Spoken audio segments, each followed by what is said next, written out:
الحمد للہ ذی العزت والعلاء رب العالمین والصلاة والسلام علی سید الانبیاء والمرسلین والعاقبۃ للمتقین اما بعد فاعوذ باللہ من الشیطان الرجیم بسم اللہ الرحمن الرحیم ان اللہ یحب التوابین ویحب المتطہرین صدق اللہ مولانا العظیم ان اللہ وملائکتہ یصلون علی النبی یا ایھا الذین آمنوا صلوا علیہ وسلموا تسلیما اللہم صلی علی سیدنا و مولانا محمد وعلی آل سیدنا مولانا محمد وبارک وسلم وصلی علیہ الصلاۃ والسلام علیکہ یا سیدی یا رسول اللہ صلاۃ والسلام علیکہ یا سیدی یا حبیب اللہ صلاۃ والسلام علیکہ یا سیدی یا شفیع المذنبین وعلى آلك واصحابك يا سيدي يا رحمة للعالمين بعد حمد و صلاۃ لائق عزت و تکریم جمیع احباب سے من الوقار اللہ کی محبت کے عنوان پر ہماری گفتگو جاری تھی۔ آج بھی اسی عنوان پر چند باتیں مزید ہم سماعت کریں گے۔ اللہ ہر مسلمان کو اپنی محبت کا نور نصیب فرمائے اور اسی محبت میں اللہ ایمان والی موت عطا فرمائے۔ آقا حضور رحمت عالم صلی اللہ تعالیٰ علیہ وآلہ وسلم نے اپنی ایک حدیث شریف کے اندر اللہ کی محبت کی ایک نشانی کا ذکر کیا کہ جس بندے کو اللہ کے ساتھ محبت ہوتی ہے اس نشانی کا ظہور اس کے وجود سے نظر آتا ہے، یہ عمل اس کے وجود سے ٹپکتا ہوا نظر آتا ہے۔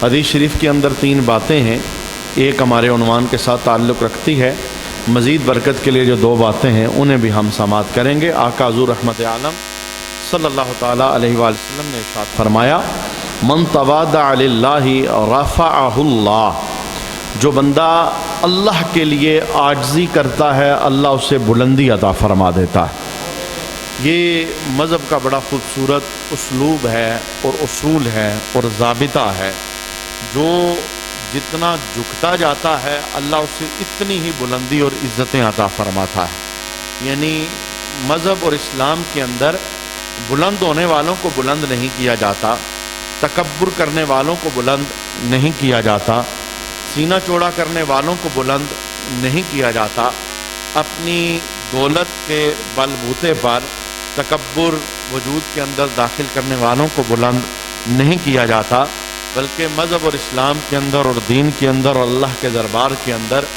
بلندی اسے ملتی ہے جو عاجزی کا پیکر بن جاتا ہے، جو جتنا جھکتا ہے عاجز ہوتا ہے اللہ اسے اتنی ہی عزت اور بلندی عطا فرماتا ہے۔ گویا یہ ہمارے پاس ایک اصول اور ضابطہ آ گیا کہ اگر بندہ چاہتا ہے کہ میں بلند ہو جاؤں، میں عزت والا ہو جاؤں، میں مقام والا ہو جاؤں، تو اس کا ہمارے پاس نسخہ یہ ہے کہ اپنے اندر عاجزی کی خوبی کو پیدا کیا جائے۔ یہ عاجزی بڑی خوبصورت دولت ہے۔ نبی کریم علیہ السلام کا یہ جملہ عاجزی کے مفہوم کو بڑے واضح انداز میں بیان کرتا ہے۔ رسول اللہ ارشاد فرماتے ہیں کہ میں تمام انسانیت کا سردار ہوں ولا فخر، مجھے اس پر فخر نہیں ہے، یعنی میں پھر بھی عاجزی کر رہا ہوں۔ اللہ نے ساری انسانیت کا مجھے سردار بنایا ہے، تمام اولاد آدم کا میں سردار ہوں، مجھے فخر نہیں ہے۔ حوض کوثر کا میں مالک ہوں، مجھے فخر نہیں ہے۔ قیامت کے دن شفاعت کا سہرا میرے سر سجے گا، میں فخر نہیں کرتا۔ یعنی رسول اللہ نے ساری زندگی عاجزی کا درس دیا اور عاجز بن کر زندگی گزار کر عملی طور پر رسول اللہ صلی اللہ تعالیٰ علیہ وآلہ وسلم نے لوگوں کے سامنے پیش کیا۔ یہی وجہ ہے جو متکبر لوگ تھے، غرور والے لوگ تھے، دولت مند تھے، کافروں میں سے بڑے بڑے رئیس زادے تھے، انہوں نے آ کے رسول اللہ صلی اللہ علیہ وسلم کے دربار میں جملے بولے تھے کہ ہم کلمہ پڑھنا چاہتے ہیں، لیکن جب ہم دیکھتے ہیں کہ آپ کے پاس غریب غریب لوگ بیٹھے ہیں، پھٹے پرانے کپڑے پہنے ہوئے، کوئی ذاتی حیثیت نہیں ہے، کوئی اونچی قومیت نہیں ہے، آپ ہر وقت انہی کے جرمٹ میں ہمیں نظر آتے ہیں۔ اگر آپ بلال کو اپنے دربار سے اٹھا دیں، سلیمان کو اپنے دربار سے اٹھا دیں، دیگر جو غریب لوگ ہیں انہیں اپنے دربار سے باہر نکالیں، تو وہ بڑے کافر کہتے رئیس کہ ہم بھی کلمہ پڑھ لیں گے۔ تو رب کائنات چونکہ عاجزی کو پسند کرتا ہے، تو رسول اللہ صلی اللہ علیہ وسلم کو حکم آ گیا کہ محبوب ان کافروں کو بتا دو کلمہ پڑھنا ہے تو کلمہ پڑھو، نہیں پڑھنا تو نہ پڑھو، میں بلال کو اپنے دربار سے جدا نہیں کر سکتا۔ یعنی یہ ایک عاجزی کی اعلیٰ مثال ہے کہ غریبوں کے ساتھ لگا کے رکھنا۔ رسول اللہ صلی اللہ علیہ وسلم ساری زندگی غریبوں کی بزموں کے اندر آنا جانا رسول اللہ کا لگا رہا، اور جب پوچھا گیا یا رسول اللہ قیامت کے دن آپ کو کہاں تلاش کیا جائے، فرمایا قیامت کے دن بھی میں تمہیں غریبوں کی مجلس میں ملوں گا۔ یعنی یہ عاجزی کا ایک اعلیٰ نمونہ ہے۔ وہ بندہ عقل سے بہت دور ہے اور علم سے بہت پیدل ہے، جو اپنی کسی خوبی کی وجہ سے، اور وہ خوبی بھی دراصل اللہ کی عطا ہے اور اللہ کا دیا ہوا کمال ہے، اس کی وجہ سے تکبر میں مبتلا ہو جاتا ہے۔ وہ حسن والا ہے، وہ علم والا ہے، وہ جتھے اور زور والا ہے، اور اس کے پاس بندوں کی طاقت زیادہ ہے، اس کی قومیت کوئی اونچی ہے، مال اس کے پاس زیادہ ہے، یا سیاسی رابطے اس کے بڑے ہیں، اس کی وجہ سے متکبر ہو جاتا ہے، نالائق بندہ ہے، علم سے پیدل بندہ ہے اور عقل سے دور بندہ ہے۔ مذہب نے تو ضابطہ رسول دیا ہے کہ جو بلندی چاہتا ہے، عزت چاہتا ہے، اونچا ہونا چاہتا ہے، وہ ہمارے دربار میں آئے، عاجز بن جائے، ہم اسے بلندی عطا فرمائیں گے۔ چونکہ عزتوں کا معیار یہ اللہ کے دربار سے تقسیم ہوتا ہے، یہ بندوں کی دی ہوئی کوئی عزت نہیں ہے، اللہ تعالیٰ کی یہ عطا ہے۔ ایسا حدیث کا یہ پہلا جملہ ہے۔ رسالت مآب صلی اللہ تعالیٰ علیہ وآلہ وسلم نے ارشاد فرمایا کہ جو بندہ اللہ کے لیے عاجزی کرتا ہے اللہ اسے بلندی عطا کرتا ہے۔ اچھا، اس کا جو بالکل برعکس تھا حدیث کے دوسرے جملے میں رسول اللہ نے وہ بھی بیان فرما دیا، وہ سنیے۔ محبوب کریم علیہ السلام ارشاد فرماتے ہیں من تکبر وضع اللہ، جو بندہ تکبر کرتا ہے اللہ اسے پست کر دیتا ہے۔ تکبر والا بندہ کبھی بھی عزت نہیں پا سکتا، وہ پستی کی طرف جائے گا، وہ ذلت کی طرف جائے گا، اس لیے کہ اللہ تعالیٰ کہتا ہے، حدیث قدسی ہے کہ تکبر اور بڑائی یہ میری چادر ہے، یہ صرف اور صرف اللہ کی ذات کو روا ہے، اللہ کے علاوہ بندوں میں سے کسی کو جائز نہیں ہے۔ فرمایا یہ میری چادر ہے، جو میری چادر پہننے کی کوشش کرے گا میں اسے پست کر دوں گا، میں اسے ذلیل کر دوں گا۔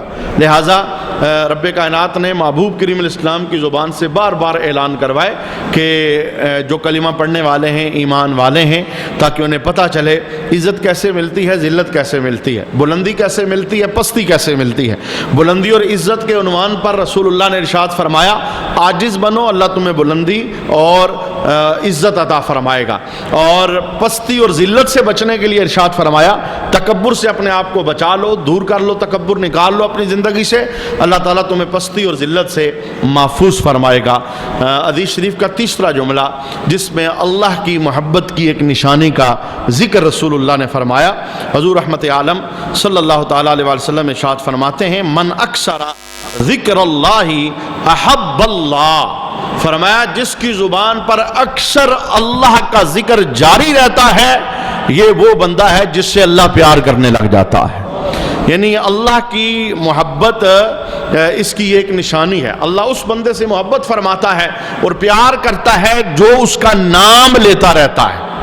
یہ جو لوگ مانگنے والے ہوتے ہیں یہ دروازوں پر آتے ہیں، جو جدی پشتی گھروں کے اندر آتے رہتے ہیں، تو انہیں سب کے نام پتہ ہوتے ہیں، اور یہ دروازوں پہ کھڑے ہو کے القاب کے ساتھ نام لگاتے ہیں، اور انہیں یہ پتہ ہے کہ جب ہم اس طرح نام لیں گے تو جو مالک مکان ہے اندر رہنے والا ہے اس کی محبت جاگے گی، وہ کچھ نہ کچھ عطا کر دے گا۔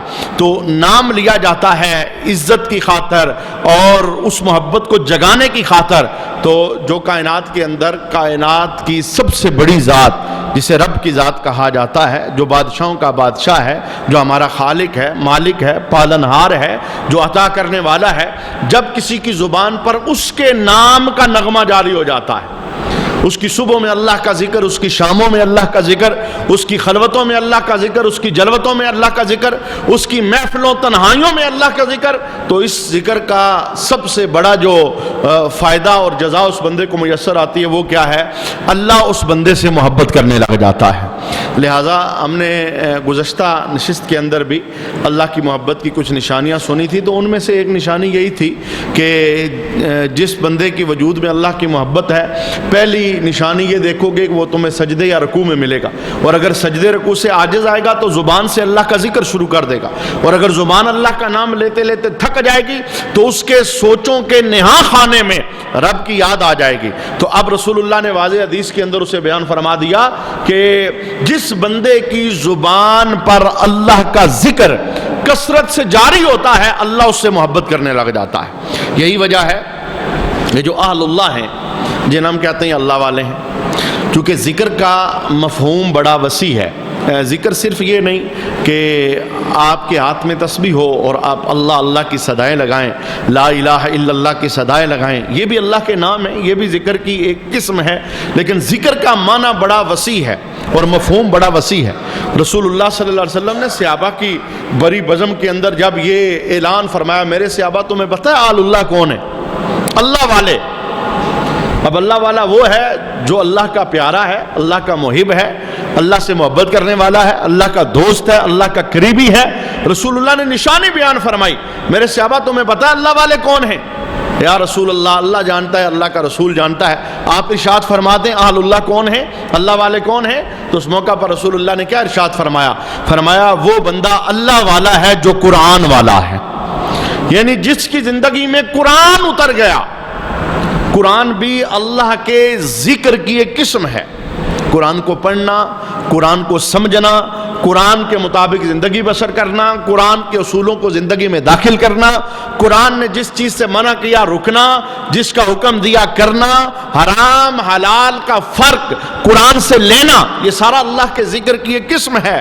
فرمایا وہ بندہ اللہ والا ہے، اللہ اس سے بڑی محبت کرتا ہے جو اللہ کے کلام یعنی قرآن سے محبت کرتا ہے اور قرآن کو زندگی کے اندر داخل کرتا ہے۔ یہی وجہ ہے جتنے اولیاء کرام ہیں یعنی اللہ والے ہیں، اللہ سے محبت کرنے والے لوگ ہیں، جن کا ذکر شرق و غرب شمال و جنوب کے اندر جاری و ساری ہے، آپ ان کی زندگیوں کا جو سب سے بڑا عنوان دیکھو گے وہ ہے قرآن کی تعلیم۔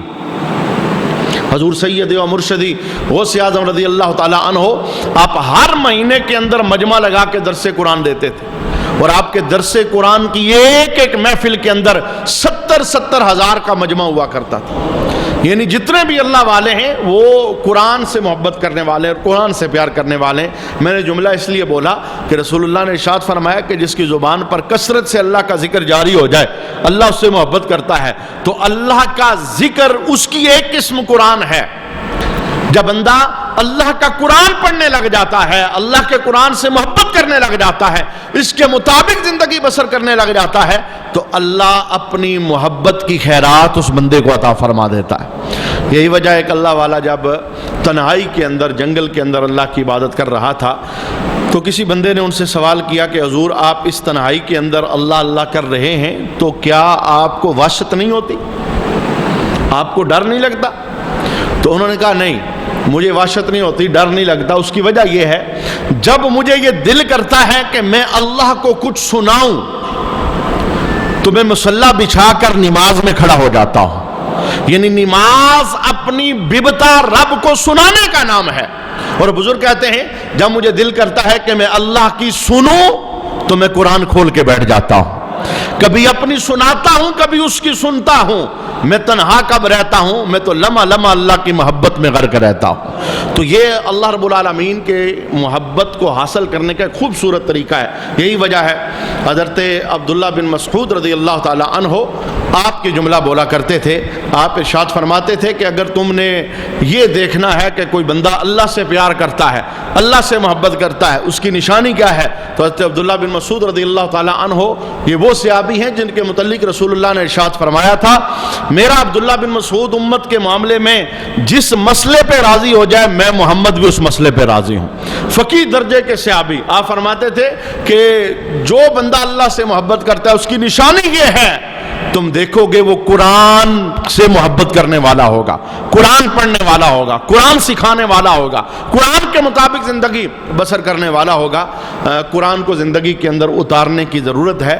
یہ اللہ کی محبت کی خوبصورت خیرات ہے، یعنی جس بندے کی زندگی میں قرآن آ جائے، وہ تلاوت کرتا ہے صبح و شام۔ وہ ایک بزرگ علیہ رحمہ، جب ان کا آخری ٹائم آیا تو ان کی بیٹی، ان کا بیٹا ان کے سرانے کھڑے رو رہے تھے، تو آپ نے جاتے جاتے دنیا سے ایک جملہ بولا۔ آپ سانسیں نکل رہی تھی تو آپ نے اپنی بیٹی کو روتا ہوا دیکھا، تو آپ اٹھے اور اٹھ کے آپ نے یہ جملہ بولا۔ آپ نے کہا میری بیٹی رونا، میرے بیٹے رونا، گھر کے اس کونے کی طرف دیکھ، میں نے اس کونے میں بیٹھ کر 30,000 مرتبہ اللہ کا قرآن پڑھا ہے۔ یعنی میں اللہ کی محبت میں دنیا سے جا رہا ہوں، ناکام نہیں جا رہا، موت میری ہو رہی ہے، دنیا میں چھوڑ رہا ہوں، لیکن میں نے 30,000 مرتبہ اللہ کا قرآن پڑھا ہے۔ اور جو قرآن میں نے 30,000 مرتبہ پڑھا ہے، اب موت کے وقت اللہ اس کے صدقے آسانیاں عطا فرمائے گا۔ تو اللہ کے ساتھ محبت کی ایک نشانی ہے، یعنی اللہ کا ذکر بندے کی زبان پر جاری ہو جاتا ہے۔ ایک دوسری حدیث کے اندر نبی کریم علیہ السلام نے اللہ تعالیٰ کی محبت کی ایک نشانی بیان فرمائی۔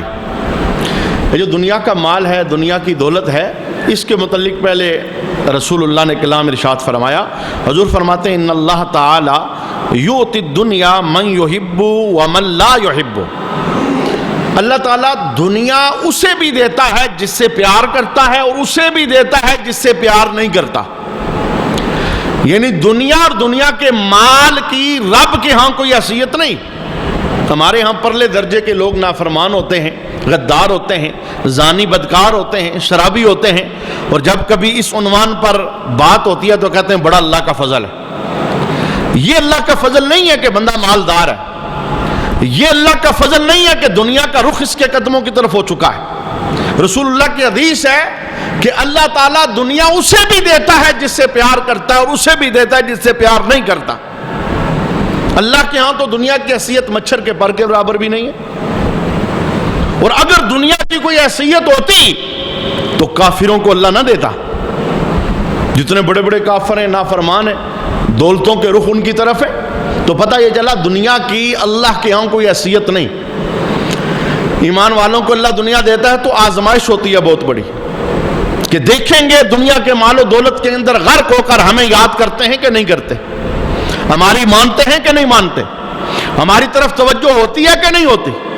یہ تو بہت بڑی آزمائش ہے۔ تو رسول اللہ ارشاد فرماتے ہیں اللہ دنیا اسے بھی دیتا ہے جس سے پیار کرتا ہے، اور اسے بھی دیتا ہے جس سے پیار نہیں کرتا۔ لہذا یہ معیار کامیابی کا معیار نہیں ہے۔ وہ بندہ بڑا سکھی ہے جی، بڑا خوش قسمت ہے جی، بڑا اونچا ہے جی، اس کے پاس یہ ہے، اس کے پاس۔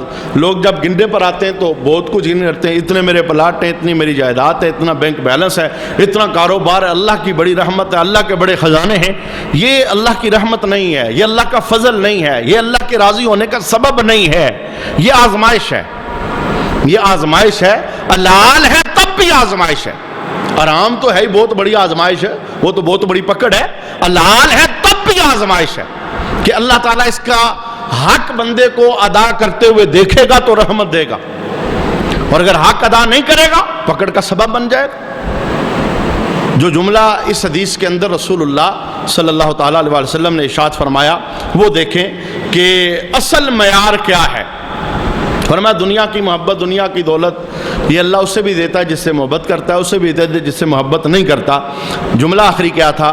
حضور ارشاد فرماتے ہیں وَلَا يُؤْتِي الْإِيمَانَ إِلَّا مَنْ يُحِبُّ۔ حضور ارشاد فرماتے ہیں اللہ ایمان کی دولت صرف اسے دیتا ہے جس سے اللہ محبت فرماتا ہے۔ ہمیں کلمہ پڑھ کر پھر غیروں کی طرف للچائی ہوئی نظروں سے نہیں دیکھنا چاہیے، پھر عیسائیوں اور یہودیوں کے پیچھے نہیں چلنا چاہیے۔ یہ کلمہ، یہ ایمان، یہ رسول اللہ کی غلامی کا شرف، یہ معمولی نہیں ہے۔ دنیا تو اللہ ہر ایک کو دیتا ہے، محبت جس سے کرتا ہے اسے بھی، اور جس سے نہیں کرتا اسے بھی، لیکن ایمان اللہ اسی کو دیتا ہے جس سے اللہ محبت فرماتا ہے۔ گویا یہ ہمارا کوئی کمال نہیں ہے، اللہ تعالیٰ نے جو ایمان کی دولت سے نوازا ہے، جو کلمے کی چمک ہمارے پاس موجود ہے، جو رسول اللہ کی غلامی کا پٹا اللہ نے ہمارے گلے میں ڈالا ہے، یہ اللہ تعالیٰ کی محبت کی ایک نشانی ہے۔ جس سے اللہ محبت کرتا ہے اسے اللہ ایمان دیتا ہے۔ اچھا، جب ایمان ہمیں مل گیا اور یہ پتہ چل گیا کہ اللہ ہم سے محبت کرتا ہے، اب ہمیں ایمان کے تقاضے بھی پورے کرنے چاہیے۔ جو ایمان کی دولت ملی ہے، جو کلمے کا نور ملا ہے، جو رسول اللہ کی غلامی ملی ہے، اب ہمیں اس کے تقاضے بھی پورے کرنے چاہیے، تاکہ پتہ چلے کہ ایمان والا کون ہے اور ایمان والا کون نہیں ہے۔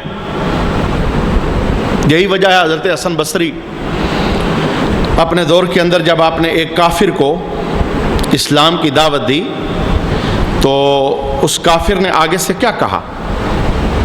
یہ آج کی بات نہیں، آج سے سینکڑوں سال پہلے کی بات ہے۔ جناب حسن بصری رضی اللہ تعالیٰ عنہ جنہوں نے صحابہ کی زیارت کی ہے، اس دور کی بات، ایک کافر کو اسلام کی دعوت دی، اسلام میں آ جاؤ۔ اس نے آگے سے کیا جواب دیا؟ اس نے کہا، حسن بصری، وہ اسلام جو اس وقت مسلمانوں میں ہے یا وہ اسلام جو رسول اللہ دے کے گئے؟ اگر اس اسلام کی بات کرتے ہو جو مسلمانوں والا ہے تو میں اس سے دوری بہتر ہوں، کیونکہ مسلمان ہو کے کلمہ پڑھ کے دغا دے رہا ہے، دھوکہ دے رہا ہے، فراڈ کر رہا ہے، ملاوٹ کر رہا ہے، سود کھا رہا ہے، قتل کر رہا ہے، بدکاریاں کر رہا ہے، شرابیں پی رہا ہے، گالیاں دے رہا ہے، ماں باپ کا دل دکھا رہا ہے، تو پھر یہ اسلام، وہ کافر کہتا ہے مجھے اس اسلام کی ضرورت نہیں، میں کافر ہی ٹھیک ہوں۔ اور اگر تم اس اسلام کی بات کرتے ہو جو رسول اللہ دے کے گئے ہیں، ابھی تک میرے اندر قابلیت نہیں کہ میں وہ اسلام اپنی زندگی میں داخل کر سکوں۔ تو جب حسن بصری کے دور کے مسلمانوں کا یہ حال تھا تو پھر بتائیں 1000 صدیاں بیت جانے کے بعد اب مسلمانوں کی کنڈیشن کیا؟ تو اللہ تعالیٰ نے محبت کا اظہار کیا، کلمے کی دولت دی، تو اس کلمہ اور ایمان کا ہم نے تقاضا بھی تو پورا کرنا ہے۔ ہمیں اپنا تعارف نہ کروانا پڑے، ہمارا کردار ہمارا تعارف ہو، ہمیں کسی کو اپنا آئی ڈی کارڈ نہ دکھانا پڑے، ہماری زندگی کا رین سین ہی ہمارا آئی ڈی کارڈ بن جائے، یہ مسلمان ہے، یہ رسول اللہ کا غلام۔ کیا وجہ ہے پوری دنیا کے اندر، جس ملک کے اندر چلے جائیں مسلمان بدنام ہے؟ مسلمان کی زبان پر کسی کو اعتبار نہیں، مسلمان کے وعدے پر کسی کو اعتبار نہیں، اس لیے کہ انہوں نے کلمے کے تقاضوں کو پورا نہیں کیا۔ جو کلمہ بتاتا تھا انہوں نے وہ نہیں کیا، بس کہا ہم مسلمان ہیں، بس کلمہ پڑھ لیا، یہی بات کافی ہے۔ یہ تو پہلا سٹیپ تھا، یہ تو اس نور والی گلی میں داخل ہونے کا پہلا زینہ تھا، اس کے نتائج تو بعد میں آنے تھے۔ تو رسالت مآب صلی اللہ تعالیٰ علیہ وسلم ارشاد فرماتے ہیں کہ اللہ تعالیٰ جس سے محبت کرتا ہے اسے ایمان کی دولت عطا فرماتا ہے۔ یہ اللہ کی محبت کی میں نے آپ کے سامنے 3 نشانیاں بیان فرمائی۔ اللہ جس سے محبت کرتا ہے اس کی زبان پر ذکر اللہ جاری ہو جاتا ہے۔ اللہ جس سے محبت کرتا ہے وہ قرآن سے محبت کرنے لگ جاتا ہے۔ اللہ جس سے محبت کرتا ہے اس کی نشانی کیا ہے؟ اللہ اسے ایمان کی دولت عطا فرماتا ہے۔ ساری زندگی ہمیں ایمان کی فکر کرنی چاہیے، چونکہ حدیثوں کے اندر یہ مفہوم موجود ہے، جس بندے کو زندگی میں ایمان کی فکر نہیں ہوتی، موت کے وقت اس کا ایمان برباد ہونے کا چانس ہوتا ہے۔ ایمان کی فکر کتنا بڑا خزانہ، کتنی قیمتی دولت اللہ نے عطا فرمائی، اور پھر دعاؤں کے اندر یاد رکھنا کہ اللہ ایمان والی زندگی اور ایمان والی موت عطا فرمانا۔ جب تک زندہ رہوں ایمان والا ہو کر میں زندہ رہوں، اور جب دنیا سے جاؤں مولا بے ایمان نہ مارنا، میری زبانوں پر کلمے کا نور جاری ہو جائے۔ ایمان کی دولت قیمتی ہے، اس قیمتی دولت کی حفاظت کے لیے اللہ کے دربار کے اندر دعائیں کرنا یہ لازم اور ضروری ہے۔ ایک اور حدیث شریف کے اندر اللہ نے اپنی محبت کی نشانی کو بیان فرمایا، وہ کیا ہے؟ اللہ تعالیٰ محبوب کریم کی زبان سے اس اعلان کو کرواتا ہے، اور کئی آیات کے اندر بھی اس محبت والے اعلان کا عنوان موجود ہے۔ رسول اللہ صلی اللہ علیہ وسلم فرماتے ہیں احب اللہ تعالی عبدا لم یضرہ ذنب والتائب من الذنب کمن لا ذنب لہ۔ رسول اللہ ارشاد فرماتے ہیں کہ جس بندے کے ساتھ اللہ محبت کرتا ہے اس بندے کو اللہ مرنے سے پہلے پہلے گناہوں سے توبہ کی توفیق عطا فرما دیتا. یہ اللہ کی محبت کی نشانی ہے. گناہوں بھری زندگی سے کنارہ کش ہو جانا یہ اللہ کی محبت ہے. اس وقت دیکھیے وبا کا زور ہے ہمارے ملک کے اندر، لیکن یہ 3-4 مہینے ہو گئے یہ کام شروع ہے، اور نیکسٹ 5-6-7 مہینے تک یہ کام چل سکتا ہے. ہر آئے دن عروج سے عروج اس وبا کو ملتا چلا جا رہا ہے. لیکن اس وبا کے ماحول کے اندر کیا بے نمازیوں نے بے نماز ہونے سے توبہ کی؟ کیا بدکاریوں نے بدکاریوں کے اڈوں پہ جانے سے توبہ کی؟ کیا نظر جن کی گندی تھی انہوں نے نظر کی پاکی کا کوئی اہتمام کیا؟ کیا جھوٹوں نے اپنا جھوٹ چھوڑا؟ کیا گالیاں دینے والوں نے گالیوں سے تائب ہو کر اپنی زندگی کو ستھرا کیا؟ کیا ماں باپ کا دل دکھانے والے تائب ہو کے واپس آ گئے کہ ہمارا رب ہم سے ناراض ہے؟ کیا ہمارے گھروں کے ماحول بدلے؟ ہماری زندگی کے اندر کوئی تبدیلی آئی؟ تو مانا یہ ہوا کہ ہمارا سب کچھ رسمی ہے، ہمارا سب کچھ رسمی ہے. اس ماحول کے اندر بھی ہمارا تو اس بات پر ایمان، عقیدہ اور یقین ہے یہ جو وبا ہے اس وبا سے شاید 2% یا 3% مرنے کے چانس ہیں، لیکن موت سے 100% مرنے کے چانس، یعنی وہ تو کسی صورت میں چھٹی ہے ہی نہیں. کوئی نہ کوئی سبب بنے گا، وقت پورا ہوگا، ہم نے دنیا چھوڑنی. تو جو اس طلب کے اندر ہیں اس سے بچ گئے تو کیا بچ جائیں گے؟ بچیں گے تو نہیں، جانا تو پھر بھی ہے، دنیا تو پھر بھی چھوڑنی ہے. ڈیلی بیس پر کتنے لوگ دنیا سے اٹھ رہے ہیں، مساجد میں اعلانات ہو رہے ہیں، وہ سارے اس وبا میں تو نہیں جا رہے، اپنی آئی پر دنیا سے جا رہے ہیں، اپنے وقت مقررہ پر دنیا کو چھوڑ رہے ہیں. لہذا اللہ کی محبت کی نشانی کیا ہے؟ فرمایا جس بندے کے ساتھ اللہ پیار کرتا ہے، محبت کرتا ہے، اللہ مرنے سے پہلے پہلے اسے سچی توبہ کی توفیق عطا فرما دیتا ہے. ہمارے پاس کوئی گارنٹی نہیں کہ ہمیں یہ پتہ چل سکے کہ کس دن ہم نے مرنا ہے، لہذا اس دن سے 1 دن پہلے توبہ کر لیں. یہ خفیہ معاملہ ہے، موت کے چھپا ہوا معاملہ ہے، موت کے پوشیدہ امر ہے.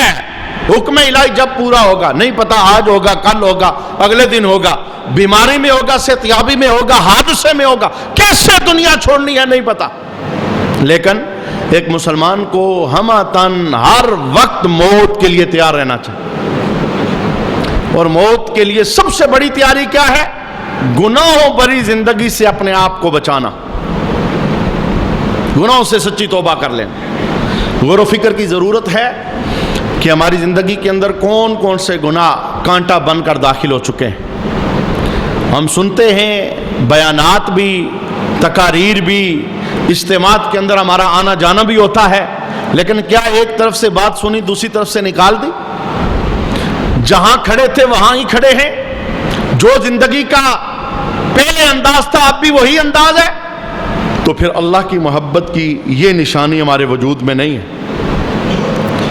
اللہ کے ساتھ پیار، اللہ کے ساتھ محبت، اس کی سب سے بڑی علامت اور نشانی ہی یہ ہے کہ جب وجود کے اندر اللہ کا پیار آتا ہے تو گناہ رخصت ہو جاتا ہے. چونکہ گناہ یہ شیطان سے پیار کا نتیجہ ہے اور نیکی رحمان سے پیار کا نتیجہ ہے. جس کا پیار غالب ہوتا ہے بندہ اسی کی طرف میلان رکھتا ہے. اگر پیار رحمان کا غالب ہے تو نیکیاں غالب ہوں گی زندگی کے اندر، اور اگر پیار شیطان کا غالب ہے تو گناہ زندگی کے اندر غالب ہوں گے. تو ایک مسلمان کے لیے سب سے بڑی سعادت مندی یہ ہے کہ مسلمان اللہ کا پیار اپنی زندگی کے اندر داخل کرتا ہے، اللہ کی محبت اپنی زندگی کے اندر داخل کرتا ہے. یہ مانگنے والی چیز ہے، اور ہمیں اس محبت کے لیے اللہ کے دربار میں طلب لگانی چاہیے. امام محمد غزالی رحمۃ اللہ تعالیٰ علیہ مکاشفۃ القلوب کے اندر آپ ارشاد فرماتے ہیں، حضرت عیسیٰ پیغمبر کی ایک نوجوان کے ساتھ ملاقات ہوئی جو اپنے باغ کو پانی دے رہا تھا. آپ وہاں قریب سے گزرے تو اس نوجوان نے کہا کہ عیسیٰ پیغمبر آپ اللہ کے دربار کے اندر یہ دعا کریں کہ اللہ تعالیٰ اپنی محبت کا ایک ذرہ مجھے دے دے. تو چونکہ جناب عیسیٰ اللہ کے پیغمبر ہیں، وہ اللہ کی محبت کے ذرے کی اہمیت کو جانتے ہیں. انہوں نے کہا جوان، اللہ کی یہ محبت کا ایک ذرہ یہ تو بہت بڑی چیز ہے، تو برداشت نہیں کر سکتا، تیرے وجود میں طاقت نہیں. تو اس نے اپنی طلب نہیں چھوڑی. اس نے کہا جناب عیسیٰ پھر ایسا کریں، آپ اللہ کے دربار کے اندر سوال کریں، اللہ اپنی محبت کا آدھا ہی ذرہ مجھے دے دے، پورا نہ صحیح آدھا ہی ذرہ مجھے مل جائے. جناب عیسیٰ پیغمبر نے ہاتھ اٹھائے، دعا کی، وہاں سے تشریف لے گئے. کافی زمانے کے بعد دوبارہ اسی باغ کے رستے سے آپ کا گزر ہوا، آپ کو جوان یاد آ گیا. آپ نے لوگوں سے پوچھا، جوان نے مجھ سے سوال کیا تھا اللہ کی محبت کے آدھے ذرے کا، اس کا کیا حال ہے؟ لوگوں نے کہا وہ پاگل ہو گیا ہے، وہ مجنون اور دیوانہ ہو گیا ہے. آپ نے کہا میں ملاقات کرنا چاہتا ہوں، ہے کدھر؟ وہ جوان ایک پہاڑ کے اوپر چٹان پر کھڑا تھا اور آسمان کی طرف دیکھ رہا تھا. جناب عیسیٰ پاس گئے، اسے سلام کیا تو خاموش رہا. اس نے جواب نہیں دیا، کوئی توجہ ہی نہیں کہ پاس رب کا نبی کھڑا ہے. تو آپ بڑے حیران ہوئے. آپ نے اللہ سے پوچھا مولا اس نے تیری محبت کا آدھا ذرہ مانگا تھا، میں سلام کرتا ہوں جواب نہیں دے رہا. تو رب کائنات نے آگے سے جواب دیا، کہا عیسیٰ مجھے اپنے عزت و جلال کی قسم جس کے وجود میں میری محبت کا آدھا ذرہ آ جائے، اسے آروں سے بھی کاٹ دیا جائے تو اسے محسوس نہیں ہوگا. کون پاس کھڑا ہے کون دور ہے اسے اس بات کی خبر نہیں ہوگی. یہ اللہ کی محبت ہے، یہ اللہ کا پیار ہے. تو نشانی اس کی کیا ہے؟ گناہ زندگی سے نکل جاتے ہیں. وہ کیسا اللہ کا محب ہے، اللہ سے محبت کرنے والا ہے. محبت بھی کرتا ہے، بے نماز بھی ہے، محبت بھی کرتا ہے، زبان گندی بھی ہے، محبت بھی کرتا ہے، نظر گندی ہے، محبت بھی کرتا ہے، شیطان کا پیروکار بنا ہوا ہے. یہی وجہ ہے رسالت مآب صلی اللہ تعالیٰ علیہ وسلم نے اپنی امت کے متعلق ایک بات کی خبر دی تھی. فرمایا ان قریب میری امت پر ایک ایسا وقت آنے والا ہے وہ 5 چیزوں سے محبت کریں گے اور 5 چیزوں کو بھول جائیں گے. آپ اس حدیث کو سنیں، ان قریب وہ وقت آنے والا ہے، وہ وقت آ چکا ہے. ان 5 چیزوں کا آپ دیکھیں گے اس کی محبت اس وقت دنیا کے اندر لوگوں میں کس قدر ہے. تو رسول اللہ صلی اللہ علیہ وسلم کے لفظوں کی صداقت کا اظہار آپ کو نظر آئے گا. میرے محبوب نے پہلا جملہ ارشاد فرمایا ان قریب ایسا زمانہ آنے والا ہے لوگ دنیا سے محبت کریں گے، آخرت کو بھول جائیں گے. کس کا عنوان ہے آخرت؟ دنیا عنوان تو ہر بندے کا ہے، یہ بھی ہو جائے، یہ بھی ہو جائے، یہ بھی ہو جائے، یہ بھی ہو جائے، یہ بھی ہو جائے، یہ بھی ہو جائے. اسی دوڑ کے اندر زندگی کے شب و روز گزر رہے ہیں. جب کبھی بھی دنیا کی بات آئی ہے، چونکہ دنیا ہی میں رہنے کا ہمیں حکم ہے، کنارہ کشی کا حکم نہیں ہے. میں نے وہاں پر آپ کو یہ جملہ سمجھایا ہے، دنیا کی محبت یہ اس بندے کے لیے خطرے ناک ہے جو دنیا کی محبت میں ڈوب کر اپنے مالک کی محبت کو بھول جاتا ہے. اسے پتہ ہی نہیں میں پیدا کیوں ہوا. صبح سے لے کے شام تک دوڑ لگائی ہوئی ہے اس نے. نہ اللہ یاد ہے، نہ رسول اللہ یاد ہے، نہ شریعت یاد ہے، نہ ایمان یاد ہے، نہ دین مذہب، کوئی ضابطہ اصول نہیں ہے. اس کا اصول ایک ہی ہے، فقط دنیا. حضور ارشاد فرماتے ہیں میری امت میں عنقریب ایک زمانہ آئے گا لوگ دنیا کو پیار کریں گے، یاد رکھیں گے، آخرت بھول جائیں گے. دوسرا جملہ حضور ارشاد فرماتے ہیں، کہتے ہیں عنقریب میری امت پر ایک زمانہ آئے گا لوگ مال سے محبت رکھیں گے، حساب کے دن کو بھول جائیں گے. مال آنا چاہیے، حرام ہے، حلال ہے، سود کا ہے، دغا دیا ہے، دھوکہ کیا ہے، قبضہ کیا ہے، فراڈ کا ہے، کیسا بھی ہو مال ہو، بس اگلا عنوان ہی ختم ہے. کوئی پوچھے گا کسی کے دربار میں کھڑا ہونا ہے، کسی نے حساب لینا ہے. فرمان کری میری امت پر ایسا زمانہ آنے والا ہے مال سے محبت کریں گے تو یوم حساب کو بھول جائیں گے. تیسرا جملہ رسول اللہ نے ارشاد فرمایا ان قریب میری امت پر ایسا زمانہ آئے گا مخلوق سے محبت کریں گے، خالق کو بھول جائیں گے. بندوں سے پیار ہے، بندوں سے دوستیاں، بندوں سے یاریاں، مخلوق سے پیار ہے، لیکن جس خالق نے پیدا کیا ہے اسے بھولے ہوئے. اور چوتھے نمبر پر رسول اللہ نے ارشاد فرمایا ان قریب میری امت پر ایسا زمانہ آئے گا گناہوں سے محبت کریں گے، توبہ کو بھول جائیں گے. گناہ کر کر کر کے زندگی کے اندر اتنے پختہ ہو جائیں گے توبہ کی فکر ہی نہیں، توبہ کی یاد ہی نہیں، توبہ کے ذریعے گناہ ختم ہوتے ہیں، وہ زندگی میں ہے ہی نہیں، اور پھر یہی گناہوں کا بوجھ لے کر سفید کفن کے اندر باندھ کر ان کے اپنے انہیں قبروں کے حوالے کر کے واپس آ جائیں۔ 5ویں نمبر پر رسول اللہ نے ارشاد فرمایا میری امت پر ان قریب ایک ایسا وقت آئے گا، مکانوں سے محبت کریں گے، قبر کو بھول جائیں گے۔ ہمارا اصلی مکان تو قبر ہے نا، ہمارا اصلی مکان تو قبر ہے۔ ادھر رہنے کے لیے ایک ہی مکان کافی ہے، 10 12 نام بھی ہو تو گزارا چل جائے، ایک ہی کافی ہے جہاں بندہ زندگی کے شب و روز گزار سکے، اور اصلی جو ہمارا مقام وہ قبر ہے۔ فرمایا ان قریب میری امت پر ایسا زمانہ آئے گا، مکانات سے محبت ہوگی، قبروں کو بھول جائیں گے۔ اللہ کریم ہمیں اپنی محبت کے حقیقی جذبے نصیب فرمائے، اور اس محبت کے اندر اللہ تعالی ہماری زندگی کے اندر وہ تبدیلی پیدا کرے جو تبدیلی کامیابی کا سبب بن جائے۔ اللہ ایمان والی زندگی اور ایمان والی موت عطا فرمائے۔ وما علینا الا البلاغ المبین۔